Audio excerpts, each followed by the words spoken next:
In today's video, I'm going to teach you how to change your Gmail ID in Chrome. Whether you've created a new Gmail account and want to use it in Chrome, or just need to switch accounts, this guide will lead you through the process seamlessly. So, let's dive right in and make this task hassle-free for you.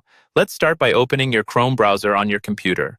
Once you have Chrome up and running, direct your attention to the top right corner of the browser window. Here you'll find a circular profile icon which might display your current profile picture or initial. Clicking on this icon will prompt a drop-down menu to appear. This menu is where you have access to all linked Google accounts. On the displayed list, take a moment to identify the Add Account or Sign Out option. If you have multiple accounts connected, you may need to click Sign Out to clear the current login. Now, if you see a prompt asking to confirm signing out, go ahead and click Confirm to proceed. Once signed out, you should see a blank sign-in page. With this page open, it's time to click on Add Account to enter the login credentials for your new Gmail ID. Here's a little tip.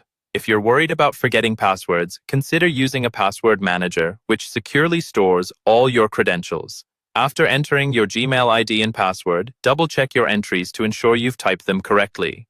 It's easy to make mistakes when switching between accounts, and making sure the information is accurate right off the bat can save time.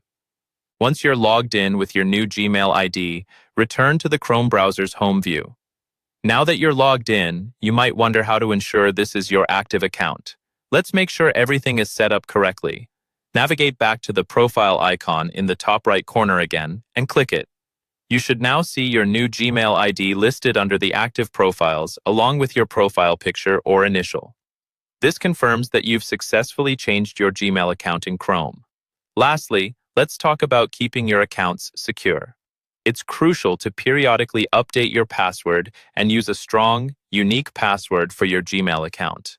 Encourage two-factor authentication to add an extra layer of security. This way, even if someone gets hold of your password, they won't be able to access your account without the secondary verification code. And there you have it. You've successfully changed your Gmail ID in Chrome. Remember, this process should become even quicker the more you do it, making managing multiple accounts a breeze. Thanks for joining me today, and I hope this guide has made the process clearer and more approachable. If you have any other questions or need further guidance, feel free to ask. Have a great day and stay tech savvy.